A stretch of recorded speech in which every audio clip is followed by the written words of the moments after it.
Working together to make Leon County safer. All in. All in. Woo! Welcome back, everyone, to the Leon County Sheriff's Office podcast. Today's conversation is with someone many people in our community already recognize, Miss Shonda Knight. Whether you know her from television or from the work that she's doing right here at the Sheriff's Office, Ms. Knight currently serves as the Senior Executive Director of Community Affairs and Reentry for the Leon County Sheriff's Office. Now, before joining our team, she spent more than 17 years in television journalism, right? Absolutely. Right. Yes. She served as an anchor, an executive producer at WCTV, and she helped lead one of the most watched morning news programs in the region. She's also an educator, community leader, award-winning journalist, author, and someone deeply committed to strengthening the connection between public service and the community. So welcome. You make me sound so good. Thank you, Javonni. No, welcome. Oh, and another point for those of you who may not know, Shonda is also my boss. And so this interview means a lot to me. Yeah. Well, thank you for all of your hard work. You make my job easy, so. Well, we're going to start just getting to know you and talking about the beginning. Okay. First of all, the question that I like to ask everyone is, who are you? Who is Shonda Knight? Oh, gosh. Who is Shonda Knight? Above all, I consider myself a purpose seeker. I believe that I'm guided by a higher power, and I try to live my life in a way that that guidance comes naturally. And so beyond that, I am a mother. You talked about, my career so far, but I am a community servant at heart. Nice. Now, what made you interested in journalism and storytelling? Oh, gosh. Second grade career fair, I came dressed as a television news anchor. Wow. So I've known that long that it's what I wanted to do. And when I initially got to college, I thought I'm going to do this. And then I heard about how competitive it is to even get a job in TV news. It doesn't pay a lot of money starting out. You got to move to Timbuk nowhere and work your way up. And so I started to get a little discouraged. But again, being a purpose seeker, found my path and felt confident that that's where God was leading me. And so I started interning at the ABC affiliate in town between my sophomore and junior year. And I've been in newsrooms ever since then until transitioning here to the sheriff's office. And then for, some people who may not be familiar, especially for those whose primarily life has been surrounded by law enforcement, right? The morning shows, being a news anchor, that's not an easy feat. It's a completely different world. What was that world like? Oh, I thoroughly enjoy my television newsroom career. I go to the supermarket now and people are like, do you miss it? Do you want to go back? And I don't, because I thoroughly lived my dream. I have no regrets about the next chapter. But my television career afforded me opportunities from everything to petting a rhinoceros to interviewing the governor one-on-one. And so that experience, as a former journalist yourself, Javonni, you are on the cusp of what's happening in society. And a lot of the people that you meet, you're either meeting them on the best day of their lives or the worst day of their lives, which is why they're making the news. And so that experience, I would not trade for anything in the world. I think it's shaped me into the person that I am. And I think it's just strengthening my heart for helping others. And while you were at WCTV, you made history there. Obviously, this is March, and this month is dedicated to women's history. Talk about the history that you made there, because I wanted to come from you, and then also what it means to you. Sure. So I was the first African-American to anchor the morning shows for the WCTV, the CBS affiliate here in town. So I got to co-anchor with Art Myers, who is a legend in this town, who I actually grew up watching. Used to watch my grandma watch Midday every day. To be able to sit next to him and now call him a friend has been a complete honor. But to this day, I still get people who say, I watched you and I knew that I could do it. And so that's very gratifying because I never pictured that as part of the journey. I was just doing what I loved, but didn't necessarily realize the impact until, hearing from others about, because I saw you do that, I knew that I could. And so that is just a blessing to be able to be that. Yeah. A perspective that some folks may not realize, but journalists, we see the community just like law enforcement sometimes at their worst. Yes. And then sometimes we see them at their best. Right. But did that journey, do you feel like, prepare you for your next career move? Absolutely. Absolutely. Now, if you would have told me, early on in my television news career that I would be working in law enforcement, I probably would have, you're crazy. So I didn't necessarily picture the path, but, I knew my season was up. In television news, that was just the direction that God was leading me in. And I was at the height of my career. Our show was still the #1 show, doing wonderful, but I knew it was time, and so transitioning to the role here at the sheriff's office, I knew a lot of the individuals here already, just because, we're always covering law enforcement. So it's just really switching to the other side of it, and being able to, the most gratifying part about this is because we have the skill set of being storytellers, being able to tell the stories of the men and women who are in law enforcement in this community. Because as you and I know, law enforcement can get a bad rap. And the bad stories travel much wider and much faster than the good stories. Right. But the good stories happen every day. The bad ones happen, not very often. And so to help to somehow try to balance some of that perspective comes naturally for us because of our television news background. And so that component has been very helpful, as well as just transparency. We in the news are always trying to find out what's going on. And so we know the importance of informing the community, the good, the bad, and the ugly, because we work for leadership, as you know, our sheriff, and it's why I've been here for 9 years, is because I believe in the sheriff of our county and that he has always got the right thing in his heart. And so when we don't get it right, we will learn from it and get it right. And so we want to be the first people to tell the community about anything happening regarding the Leon County Sheriff's Office. So I think there was a complete nexus in my television newsroom career and transitioning here, because we came into this role, and you as well, at a time when those stories needed to be told. Law enforcement and what they do, the community needed to be fully aware. And then after spending 2 decades telling the stories of the community, and like you just mentioned, you're at 9 years, so now almost a decade at the sheriff's office telling the stories of the Leon County Sheriff's Office, but also, the tie between the Leon County Sheriff's Office and the community, the all-in aspect. It's all connected. It is so all connected. First of all, I still wrap my brain around, it's been 9 years. It doesn't feel like it's been 9 years, but that's a testament to loving what I do. But as it relates to the community engagement aspect, as journalists, especially television news journalists, we are so involved in the community in so many ways.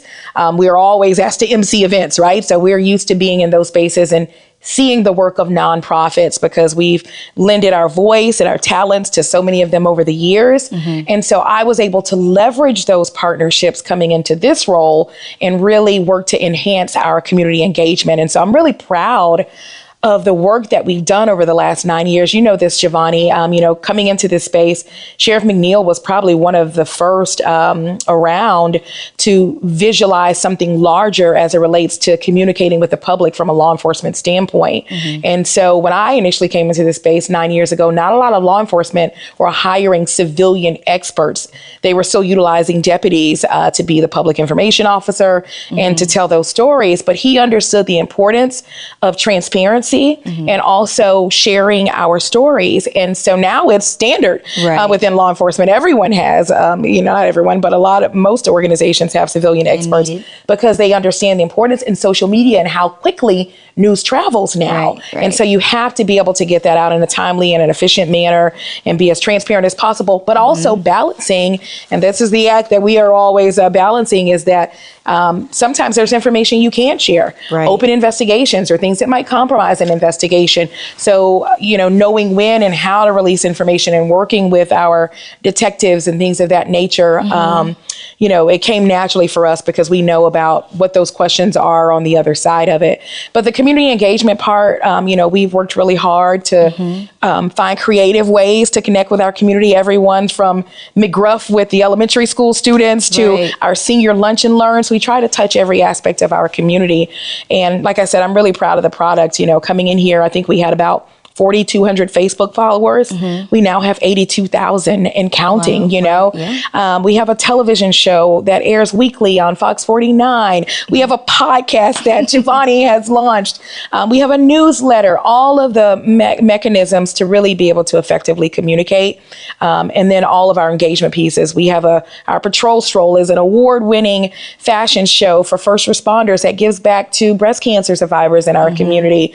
We host a luncheon for first responders through the Big Bend. We've launched the Leon County Sheriff's Office Foundation to give back to the community and, creating them to be their own self-sustaining structure. So, and it's not me, it's working with a talented team. And so being able to be a visionary for a lot of that, again, has been very rewarding. Was it always thought of that it would take a turn to, I guess, this level of greatness and appreciation for it? Because I've been at the sheriff's office about a year and a couple of months now.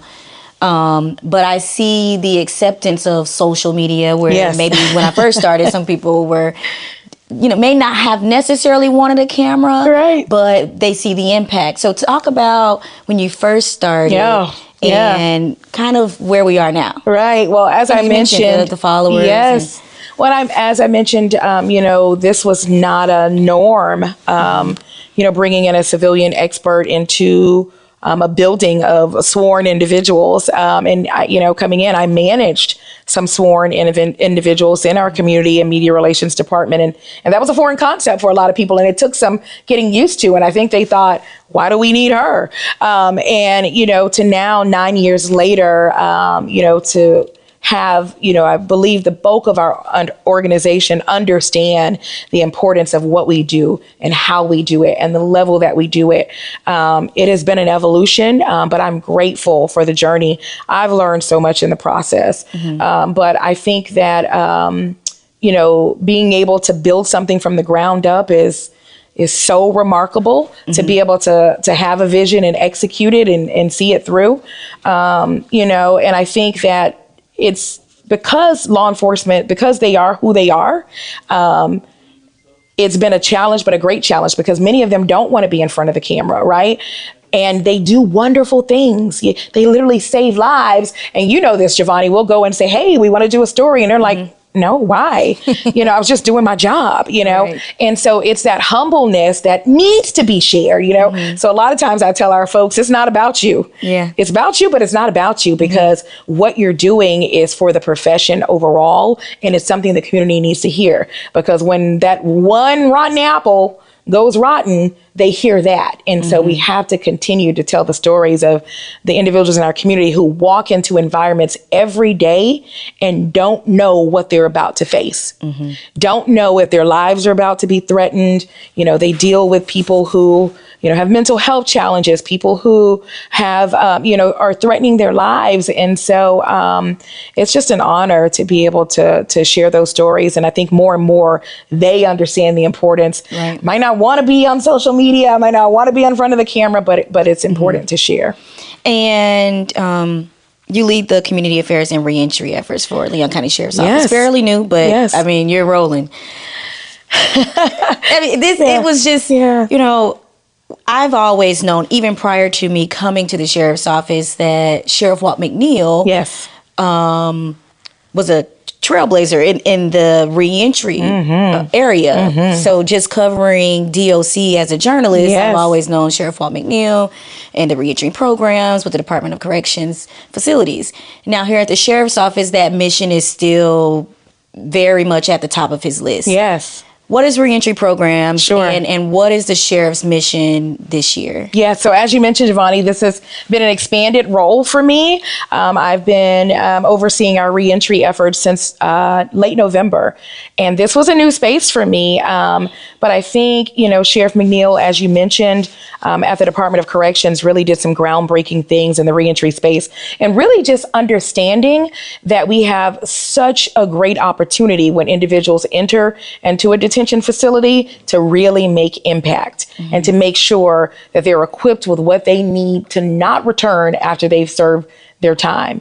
And so he has challenged us here at the Leon County Sheriff's Office to really think strategically about how we are impacting those lives and to help reduce the recidivism rate. Hopefully, if you ever find yourself in that situation, during the time that we have you and the resources that we offer you, even after you leave, are robust enough that you don't even have to worry about ending back up in a situation like that. And so reimagining reentry has been such a gratifying journey for me. I know community and media relations, right? That is my jam, like the back of my hand. And I will say one of the things that made it easy for me to expand is because our community and media relations team is such a well-oiled machine. Y'all don't need me.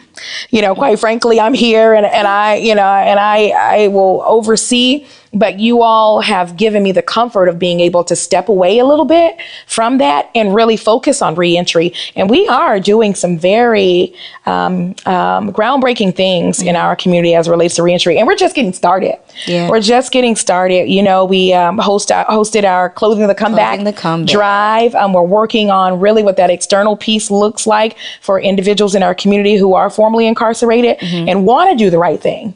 But they face so many challenges. And so we're working on building a robust reentry program that can provide vocational training, that has a food pantry, has a clothing closet, has social services, all of the things to help individuals who have served their time and are now back out in our community, who will be our neighbors, who will be our employees. And so we owe it to ourselves as a community to invest in these individuals. Are we teasing anything coming up, or are we keeping that? Yes, we have things coming up. So we mentioned the Clothing the Comeback drive. We are getting ready to cut the ribbon on the Leon County Sheriff's Office detention facility chapel. Nice. And the great thing about this chapel is, we've been challenged funding wise as it relates to reentry. There was an FCC ruling recently that limited the amount of money that or phone calls for detention facilities and inmates. And a lot of those funds were used for programming within the detention facility. And so we have really leveraged community partnership to get this chapel done. I'm really excited about the ribbon cutting because we've taken a building that was just a bare building and turned it into a space where lives will literally be changed.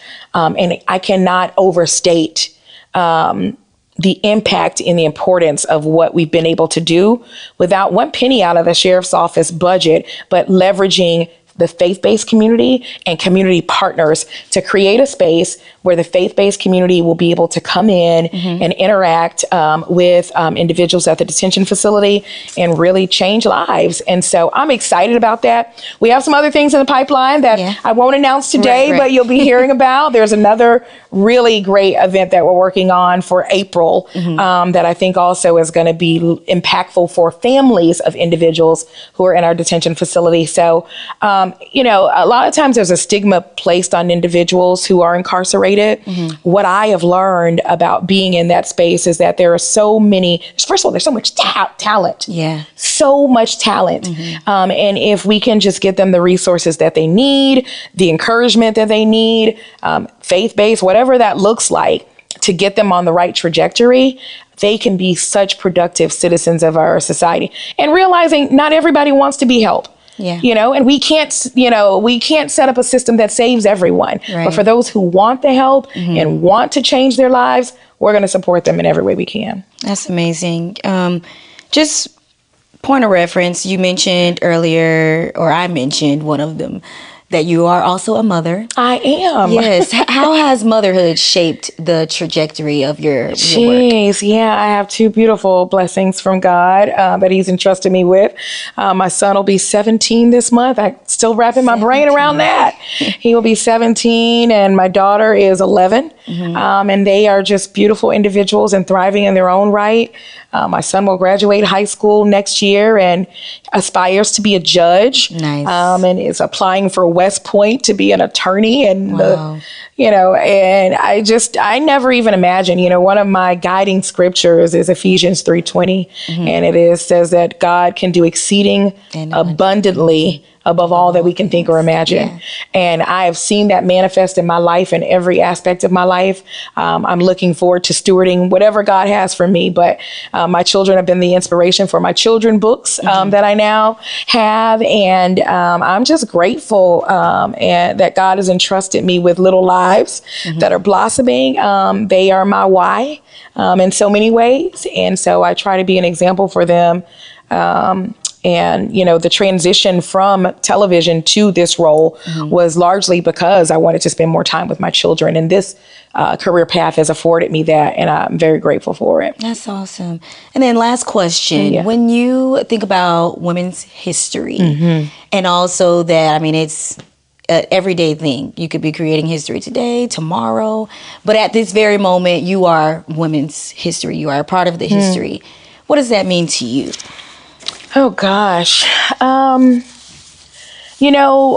Women are caretakers, educators, nurturers, but women are also very strong and impactful in so many different ways. And so to see, even within law enforcement, a male-dominated field, the women that I work with every day and what they accomplish and the trailblazing that happens is truly inspirational. And so I'm grateful to be on a journey to hopefully inspire others that your gender doesn't limit you, your race doesn't limit you, your background doesn't limit you. If you have a will, a desire, and again, I believe you're tapped into a higher source, the sky is the limit. And so as we celebrate women's history, I celebrate all of the women who juggle motherhood, careers, and all of the things that come along with it. So happy Women's History Month, Javonni. Happy Women's History Month, Shonda. And I know I said that would be the last question, but I honestly need to know this. But when you look at your career, the journalism,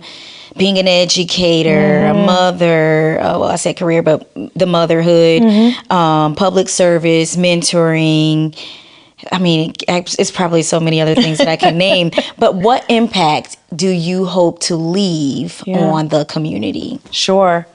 I look at some of the things that we've been able to accomplish, and, I don't take credit for any of it because I genuinely see myself as a vessel. And I believe because I've lived my life that way, it's why God has given me a creative brain and talents and resources to be able to make a difference. And some of the things that I've been blessed to be able to help create in our community that are still sustaining our big back to school drive that we do with so many community partners every year, the patrol stroll, all of those things. I am just grateful. But for me, what I want people to know about me is that I don't take credit for any of this. I've just been obedient. And for me, that has been the secret sauce. And so I tell everybody all the time, I'm a vessel and I allow myself to be used. And I believe when you put yourself in that posture, God can do some amazing things. And I think that's what I want my legacy to be, that she was a vessel. She was a vessel. Yeah. Well, you all have heard it from the Shonda Knight. Now, this is the part that I do not tell anyone. Uh-oh, okay. But if you have been paying attention, right? Yeah. There is a speed round at the end. Yeah, let's do it. All right. So, how the speed round works, for those of you who may be listening, I will ask the guests a few questions. They answer quickly, not much thought into it. But the thing that you need to listen for is what choice or answer are they going to choose. So, we are going to start the speed round now for Miss Shonda Knight. All right, you ready? I'm ready. Let's do Okay, it. number 1. Coffee before a 4 a.m. morning show or coffee before a 6 a.m. command staff meeting? Command staff. Breaking news or breaking a big community initiative? Community initiative. If you had to ride along on one shift, who would it be? Patrol, K-9, or aviation? Oh, gosh. Love all of those, but I'm going to go with patrol. So unpredictable. Okay. One word your former newsroom coworkers would use to describe you. A leader. Tick-tock, tick-tock. A leader. A leader. One word your current coworkers would use to describe you. Passionate. Nice. If you could give one piece of advice to someone re-entering the community trying to rebuild their life, what would it be? Oh, gosh. Surround yourself with positive people. Work hard every day. And again, lean on a higher power. Last one. Journalist instincts or a law enforcement instinct? Which one kicks in first today? Oh, journalist. Yeah. Awesome. Well, thank you so much, Shonda, for taking the time to share your story and for the work that you're doing here at the Leon County Sheriff's Office.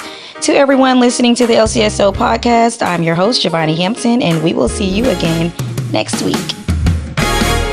Working together to make Leon County safer.